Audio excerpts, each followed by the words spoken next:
Because of it, I need to show you a couple of slides to speak about negatives first. That will be my introduction, what kind of difficulty structural biology has for reaching the goals. And so I'm going to speak, that is the general part of my talk, which I miss, about eukaryotic ribosome inhibitors. But before going to, I will show you that slide, which you already saw in presentation of Dina Morris. This is ribosome slice showing the resolution which we can get for the ribosome slice in different places. And the resolution scale is showing here. This is 3 angstrom resolution level, which is allowed us to interpret the data at the chemical level. And this is our goal. Each time to do interpretation at the chemistry, or let's say stereochemistry level, when we can explain mechanism of action on the chemistry like a chemical reaction.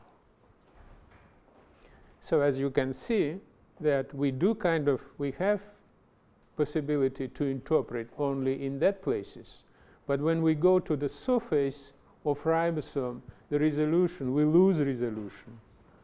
So it means that at the surface of ribosome, we cannot do this kind of interpretations because it's not visible. The reason is that if we are looking for the structure of some kind of chemical part, no, let's say some chemical group, if this chemical group in the structure analysis in X-ray, for example, has several locations, we see nothing. We can see only if each time the group will be oriented in one orientation. Only this kind of information we can get from electron density map. So if to go to the next slide, where we have comparison of different type of ribosome structures. For example, here is the ribosome structure of bacteria ribosome. Here we have the smallest eukaryotic ribosome, which we solved by X-ray. This is Saccharomyces cerevisiae. And then we go to human ribosome, which is not done by X-ray. We can see several things common. For example, this is the core. The pit stock, which is the group of RNA plus 5 proteins, is not visible at all. So this element is always flexible. It is functional element, that's why it is flexible. So then from this side we have L1 stock, which is 1 protein plus huge piece of ribosomal RNA, is also flexible. That part is visible only in one complex, which we can fix in the presence of tRNA in the ribosome. So it means if we have functional complexes, in some cases we can get stabilization of these elements, and then we can do interpretation of the very small chemical groups there. Or there is one more positive thing from what I'm speaking here about X-ray crystallography structures. They are coming from crystals. Crystals means that the ribosome, or whatever we study, but in this case ribosome, has ribosome interactions in the crystals, and that give the stabilization of the surface of ribosome. Not everywhere. That's why we miss this part. We miss in every structure. But some pieces we can interpret.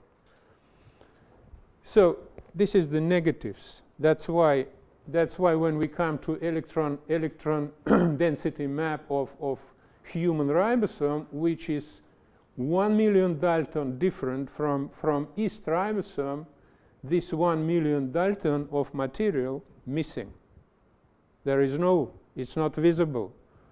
It's presented here, and some more elements in the backside.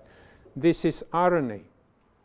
The RNA in human ribosome is 28S sedimentation coefficient, and here is 25S. So this additional element, expansion segments of the ribosomal RNA, they are flexible. Okay, because the protein composition here in yeast ribosome and in human ribosome identical. No, +1 protein. Okay, practically identical. That is about negatives, what we have. And we need to take into account each time if it's something is not visible, it means that biochemically we can try to find some combination of complexes, of combination of ligands to get stabilization of the functional sites, and then go for interpretation. Okay, that was negative introduction. Now we go to positive part, what we can find in our studies. So that I already showed to you that if we do comparison of eukaryotic ribosome and prokaryotic ribosome, which is in gray, is conservative part. This is decoding center in the ribosome, and this is peptidyltransferase center. They are conservative. The question when we study inhibitors, for some, now we are coming to study of inhibitors. For some reason, inhibitors are able to distinguish differences between bacteria and eukaryotes. Now we come to some kind of application of our study, of our knowledge in eukaryotic ribosome, how we can use it in application. So one possible use is in development of inhibitors differences in the structure of inside of eukaryotic ribosomes. For example, human ribosome will be different. It is different from yeast ribosome, and here you can see differences in small ribosomal subunit between yeast and trypanosoma. That is already used, that differences between between this trypanosoma ribosome and human ribosome against to find the inhibitors, which are presented here, a couple of inhibitors which can specifically inhibit trypanosoma and do not touch too much our human ribosome. This is one way of development of new type of drugs against pathogenic organisms, but not bacteria case like antibiotics we know, which I was talking about this last time, but also against eukaryotic pathogens. Another application of inhibitors, this is application in cancers. So cancer cells are different from normal cells, first of all, by extreme activity of protein synthesis. Not only protein synthesis, but protein synthesis as well. This hyperactivity people use by treatment of for treatment by inhibitors against the ribosome. Normally, this inhibitor, of course, works against human ribosome as well. But in competition between extreme active cancer cells and human cells, they sometimes works against, positively works against cancer cells. Like that, this idea is in development, and I will show you later several examples. And the third case, which is very interesting as well, development of drugs against genetic disorder diseases. There are about 300 type of diseases which have common problem. If we have gene in the human cells which has mutation in the middle as a stop codon, the ribosome producing protein and reading information of messenger RNA stop in the middle, and the final product will be aborted. So this kind of protein is not active. And in order to get active protein, people start to develop start to develop inhibitors which act against human ribosome and make this ribosome a little bit crazy, which is able to do mistake and read stop codon as a normal codon and introduce any kind of tRNA there, and then we will have one mutation in a final product, which in some cases is not significant and not distort the final function of the protein. And this protein works, and this kind of inhibitors can help people to survive. That's the idea of this kind of developments, and this is also a very active area today. And all of them, this and this and this, related to ribosome structure. So what we started in the last several years, we collected known eukaryotic inhibitors of translation system, and some of them, 16 of them, we found that they are acting against the ribosome. So 12 of them specific. They are working only against eukaryotic ribosome. They are not working against bacteria. And 4 of them are common. It is interesting for us because for the first time we have a chance to compare and to understand why in conservative area they are able to distinguish between prokaryotes and eukaryotes. So when we localize them in the ribosome structure, we found 4 clusters of localization of these inhibitors, and this is tRNA binding sites. And by magnification you can see that they are kind of similar to bacteria cases, what I was talking in my first presentation. So some of them disturbing decoding center of the ribosome, some of them the messenger RNA binding paths. Another group located in peptidyl transferase center, and we found one new group which never present in bacteria case.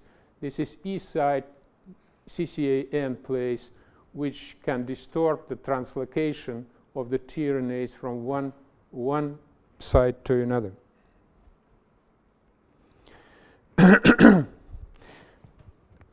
As I said, that what is, when we speak about in structural biology, especially in X-ray crystallography, when we speak about mechanisms, we speak about very precise movements of chemical groups. So this figure from our very old publication already, 15 years old, first structure of the ribosome containing tRNAs, and you can see here how the tRNA in A site located. This is interface area. This part is small ribosomal subunit. This part is the large ribosomal subunit. So this is CCA end of tRNA, and that area is peptidyl transferase center. Here, this is anticodon stem loop, this piece of tRNA, anticodon stem loop in the small ribosomal subunit. This is anticodon triplet, and this is codon of messenger RNA. Here, there is one very important ribosomal element, helix 44, in small ribosomal subunits, and 2 nucleotides, 1493 and 1492, which involve in stabilization of triplet-triplet interaction in anticodon stem loop.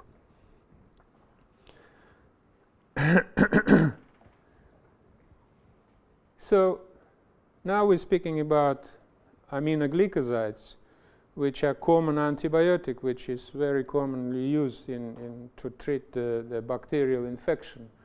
And this is group of antibiotics with this kind of common chemical elements. This is rings located like that. And the interaction, it is shown, the interaction of these aminoglycosides on the ribosome is on helix 44, which I was talking about, and about these two adenosines, 1493 and 1492. This is the area of interaction. Now, if we look and compare bacteria helix 44 and Saccharomyces and human sequence, we see two substitutions: adenosine for guanosine and guanosine for adenosine. And what is important, one base pair, GC base pair, is absent in human system. Aminoglycosides are known, they're acting against bacteria and not against our human system. So by analysis of the structure, we found that there are two possible explanations for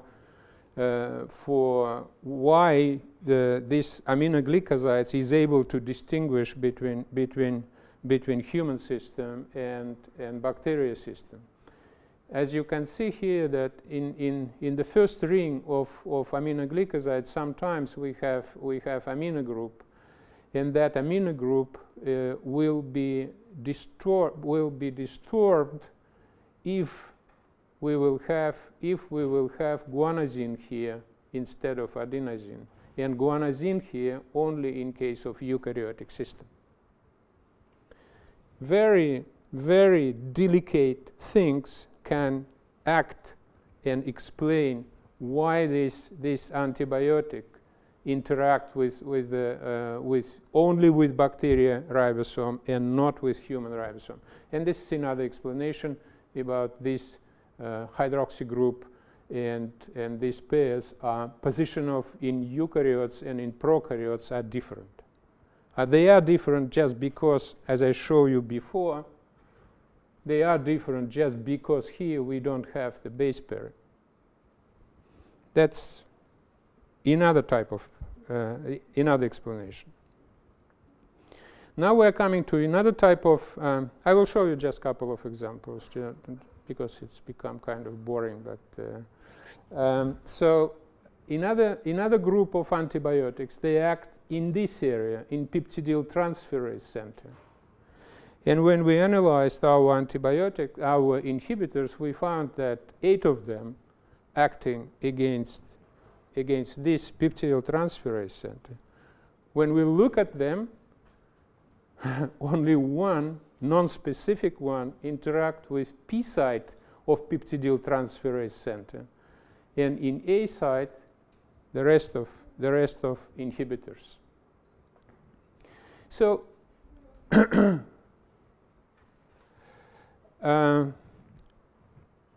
one positive, so not only negatives. So one positive thing happened after publication about our inhibitors. Our interest was just about the knowledge, like this interaction, that interaction. Maybe we can explain and speculate about the mechanism. But the first reaction after our publication, that we got several labs in the world, they wrote to us and said, oh, we are working on this inhibitor. This is anti-cancer drug. This is anti-cancer drugs. This one comes from narcissus. This is very well known flower. You can find it and see everywhere. Extract of this flower was used as a poison in the history of royal families. Not only, but it's a common stuff, very well known. But today, using this inhibitor, which now we know the position of this inhibitor, and now we can explain the mechanism of action, people use and develop, as I told you in my previous talk, now pharmaceutical companies and research laboratories, they are doing modifications of known inhibitors, trying to make adaptation of them or optimization for drug development. So this is the slide of explanation how this kind of inhibitor works. It's very complicated for us to understand how it works because there is no differences between bacteria and eukaryotes. But it is specific. But this kind of drugs are specific between bacteria and eukaryotes. you can see here, for example, this is the level of interaction of toxin, one of T2 toxin on peptidyl transferase center. The nucleotides which involved in interaction with this toxin, they are identical. Here uridine and here cytosine, so no differences. But orientation, for some reason, orientation of these two nucleotides in bacteria in Saccharomyces cerevisiae are different. In one case, it's open and allowed to bind the toxin. In another case, it's closed. And the reason is, now we see that it's because of mutation or substitution between these two type of classes, adenosine for cytosine, in the second layer. That's why, coming back to what I was talking in the beginning, how important to study structure of this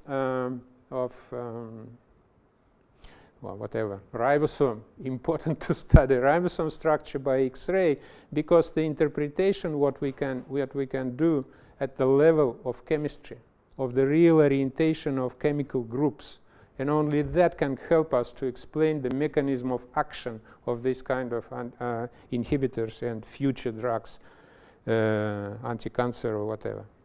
So I'm not going to speak. Oh no, I have time. But okay, let's better to go to summarize that part of my talk, that just to tell you again that the inhibitors which are found for bacteria, which I was talking in my first presentation, and for eukaryotes, they are all of them, they attacked only functional sites, only functional elements on the ribosome. This is tRNA binding site and messenger RNA path on the ribosome.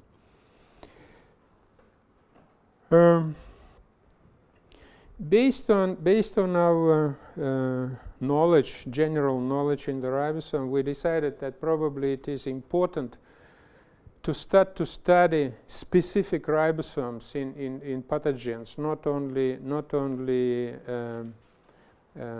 how to say, imagination, how pathogens are similar to all bacteria are not the same. So especially if we have Thermostomophilus, it's similar to E. coli, but it is gram-negative bacteria. But Staphylococcus is gram-positive bacteria. And it is known that they are a little bit different, because we know now sequences of all proteins and all RNAs, and we would like to see structurally what is the differences, and try to use that structure, future structure, for drug development. Staphylococcus, I'm not going to explain much. It is absolute how to say, danger in modern hospitals everywhere in the world, and attacking many places in human body. So that's why development of real drug is important, and the drug should be antibiotic or type of antibiotics, and many of known antibiotics are not working against Staphylococcus because it has resistance against many of them. So we decided to solve the structure of ribosome, and for this reason, crystallography, we're still working on crystallography, but as I said, today we don't speak only about positives, but also about negatives. So we don't have crystals which are diffracting to high resolution. So we are working on them, but it still needs time and development and biochemical understanding how to work with ribosome. So for today, we decided to use everything what we know about Staphylococcus ribosome for cryo-electron microscopy. And this is the slide showing how we did selection of ribosomes in structural selection by cryo-electron microscopy, and finally we come up with the electron density map at 3.8 angstrom resolution. And we found different elements which are showing that this is certainly different ribosome from the ribosome which we studied on Thermus thermophilus and E. coli. So it means that we can try to use the novelty of new knowledges, what we have, structural knowledge, for drug development. But at the same time, we realize that the functional sites are flexible. So it means that if we will study the inhibitors, we will not see them. Or we will see them in a very low resolution where we cannot interpret in a chemical level. So that method is very good, but in the small molecules, for the moment, it doesn't work. It will take some time to develop, not only to increase the quality of the microscopy itself. The method is very good. You can go to very high resolution in the middle of the structure. But unfortunately, the small molecules, they interact not with the middle of the structure. They interact with functional sites, and functional sites are flexible. So voila. We need to find complexes, correct complexes, to stabilize these functional sites, and then to see the interactions of small molecules. Okay. So now I'm coming to my second part of my talk. I have 15 minutes, correct? Yes.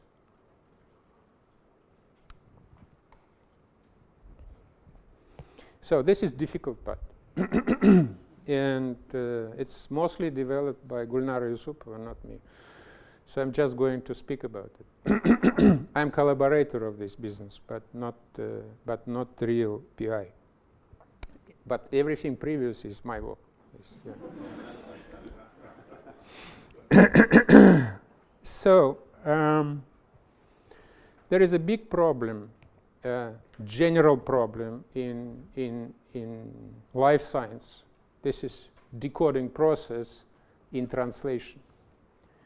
We know that the level of mistakes in protein expression, or let's say, or gene expression, which this is 3 steps suggested by Francis Crick a long time ago as a dogma of molecular biology, speaking about replication mechanism of replication of DNA, transcription level, and then translation level.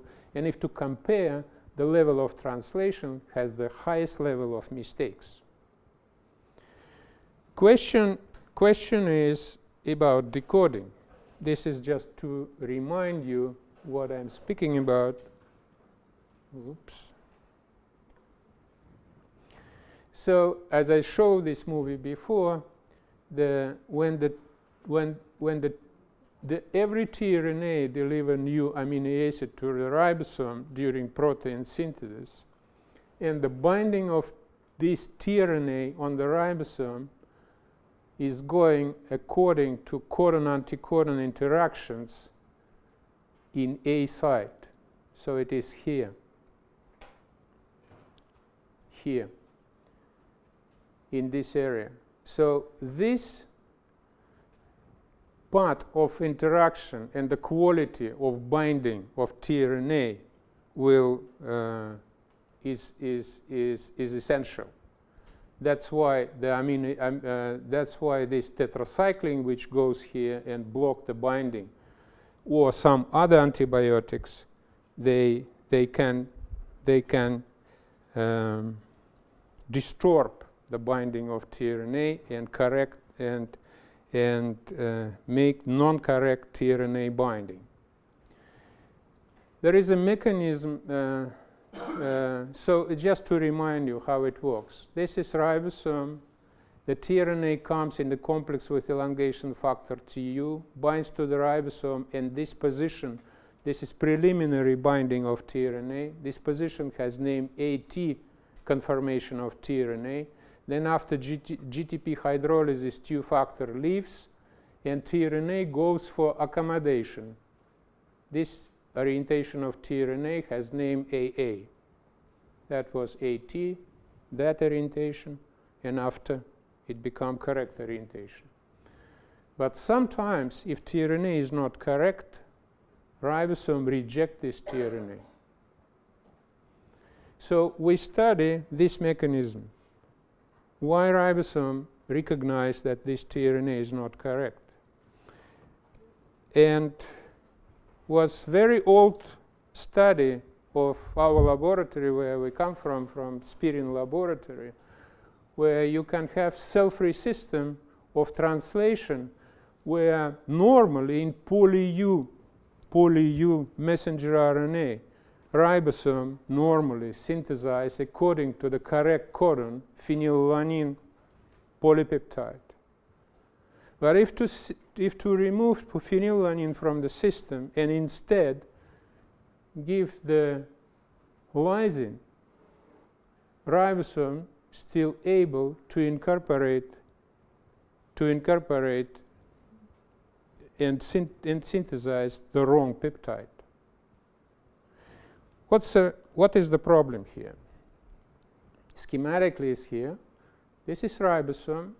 This is poly-U messenger RNA.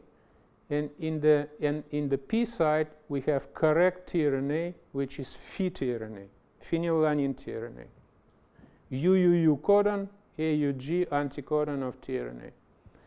If we add to the system, which is expecting to have Phe tRNA again, if we add LU tRNA with GAG anticodon, it's still able to accept this tRNA if there is nothing more.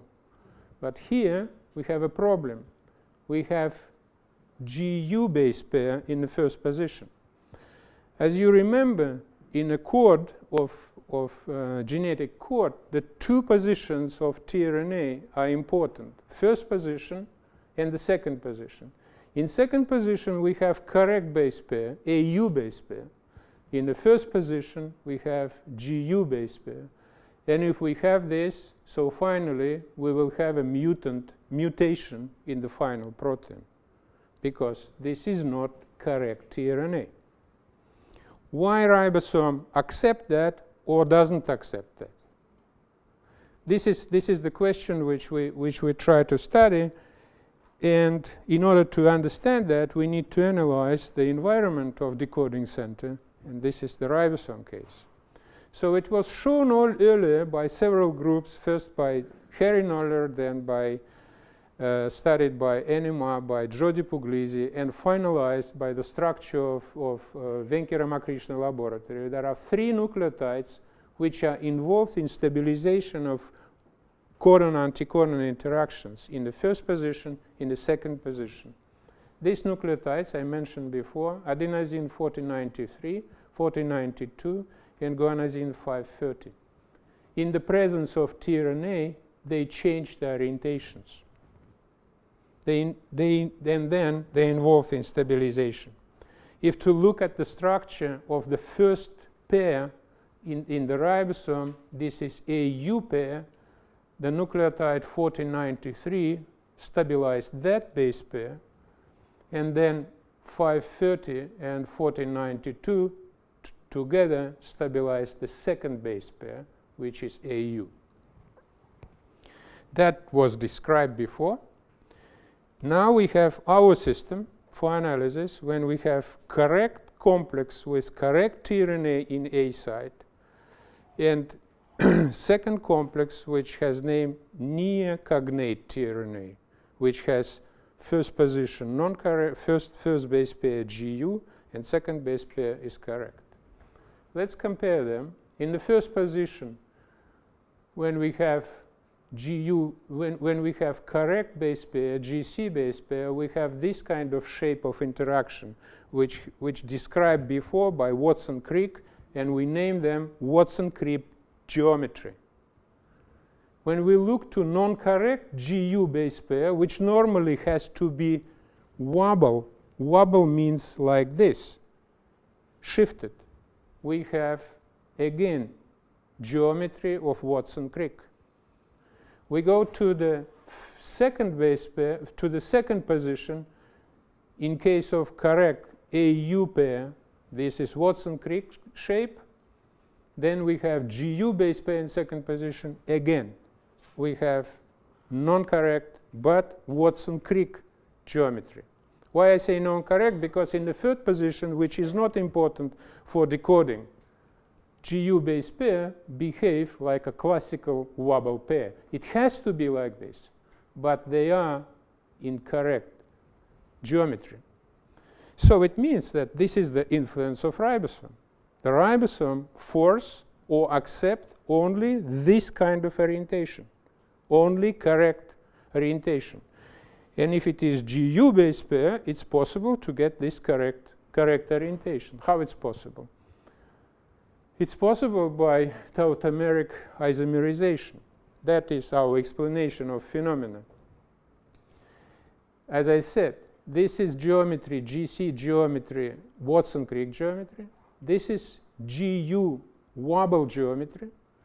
But if one of these nucleotides is in tautomeric isomer instead of enol form, instead of keto form, enol form, correct?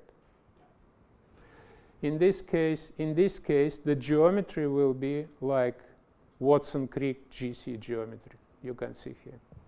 And this phenomenon was predicted at 1953 by Watson and Crick when they study process of replication of DNA, and they suggested that if this phenomena exists, then we will have mutations during replication of DNA.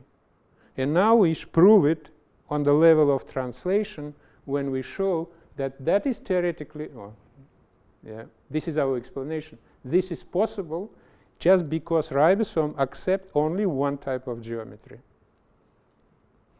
So like that, we explain how the ribosome can accept mutation. This slide is just showing that the orientation of these three important nucleotides are no different between cognate tRNA in the A site or near-cognate tRNA. In both cases, orientations, you can see quality of the data, no difference. So it means that the ribosome dictate this problem. Then we look for the conformation of all small ribosomal subunits. This is changes what happened with small ribosomal subunit by binding of any tRNA to A site. Correct or non-correct doesn't matter. But between cognate and near-cognate, no difference. And we try to explain why this area of decoding so rigid. They accept only one conformation, that is possibly because of the orientation of the messenger RNA. Messenger RNA, when it goes from A site to P site, it has a kink like this. And this kink, you can see here, stabilized by ribosomal elements plus magnesium atoms involved. So all these details we can see only by X-ray analysis. And only like this we can explain or speculate about the mechanism of incorporation of mutation. I can finish now. Yes. Yeah. Yeah. Just last slide. As I said, that first part of my talk was working my group, working in this subject. But we are always in collaboration of two groups, and this is group of Gulnara Yusupov. She is here, and they Natalia and Gulnara and Alexei, they were major players in decoding study, which I was talking just now. Okay, thank you very much.